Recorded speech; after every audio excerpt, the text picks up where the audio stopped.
Glitch is back for a second season on Netflix, so let's talk about it.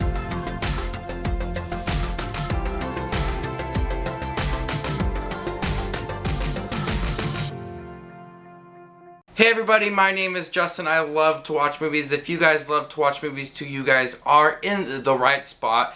Make sure to hit that subscribe button down below and click that bell notification for more up and coming videos. Two kids are recruited to battle video game monsters that have found their way into the real world. I thoroughly enjoyed the first season of Glitch. It was a fun animated series with a lot of video game references, not real video games. It had these two kids battling these glitches in the real world. They had a job at a video game company, and so the real job was like almost kind of like Ghostbusters but for glitches in video games. And the second season continues the story of their adventures very well. This is a step up from the first season. I did enjoy the first season throughout, but the second season with the animation, it feels brighter, it feels cleaner at times. The first season had some really good animation. It was bright, a lot of different glitches and monsters. It was an enjoyable series. One thing I did notice really early on with this series is how it looks just different. The animation style feels the same, but it does feel cleaner and brighter and more fleshed out. And I really like that because some of the unique styles for these glitches and the situations that these two kids are put into, the animation does pop and it makes for some of the scenes to be really entertaining. Hector, or also known as Five, and Miko are the main characters in this series, just like they were in the first season. This show really just jumps right into it, them battling a glitch and trying to capture it. But what I was surprised with this second season is some of the more development they were given for their characters, especially Hector. We learned a little bit about his father and his situation that he is in and what video games mean to him. And we also learned a little bit about Miko and her past with certain video games and what they mean to her and kind of why she was frightened with some of them. So I was surprised with, since this is being a kids animated series, some of the development that went into it, while also the series just was feeling very quick. They managed to kind of throw in this development for a couple of these characters, and I thought that was a surprising moment.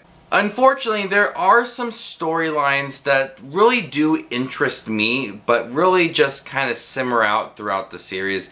Especially middle half of the series, we are introduced to a really cool character named Ridley, who has this potential to be another Glitch Tech, but her character and the storyline just kind of died out and there was nothing really for her. And there's at times where big storylines are introduced and it seems like they could have a story arc over these 10 episodes and they just don't do anything with it. And I found that to be disappointing because we do get the same characters from the first season, but I wanted to see cooler new characters, and there's potential for some of these characters to be really amazing, but we really don't get anything for them. And I noticed that really early on with Ridley's story and how she was unique, and she did have a couple episodes for her, but down the road they just kind of forgot about her. The series still remains very upbeat and a lot of fun. The jokes are there, the animation is bright. I also loved the different styles of video games that they managed to try to fight and capture these glitches. There was like a Five Nights at Freddy's style video game that they had to defeat. There's ones for like classic video games like Pong. There's a wide variety of different video games that they kind of like rip off and have their own style because, you know, licensing issues. They just can't have like Five Nights at Freddy's and Pong and Mario and Sonic and all those, you know, big popular video games within this series. They just don't have the rights for that. So they have to kind of cleverly come up with their own ideas for some of these video games. I think they do a pretty good job at it.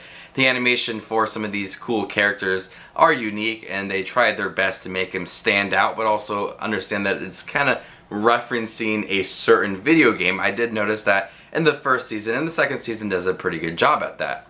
A lot of series on Netflix, some of these smaller animated series are getting second seasons really quick. I honestly think that this is a step up from the first season with its characters, the development, the animation just looks much better. I overall really enjoy Glitch Techs. It's a fun series. There's a lot of video game wording that you may understand, like DLC. You could tell that these two kids have a love for video games and they enjoy what they do. The series just is a really quick watch, 10 episodes, 24 minutes each.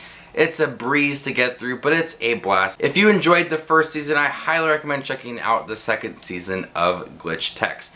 I'm gonna go ahead and give Glitch Techs a B+. Thank you guys for checking my review for the second season of Glitch Techs. Have you guys seen it? What do you think about it? Let me know in the comment section down below. And stay tuned for more up and coming videos. My name is Just Watch Movies, and you guys stay classy, YouTube.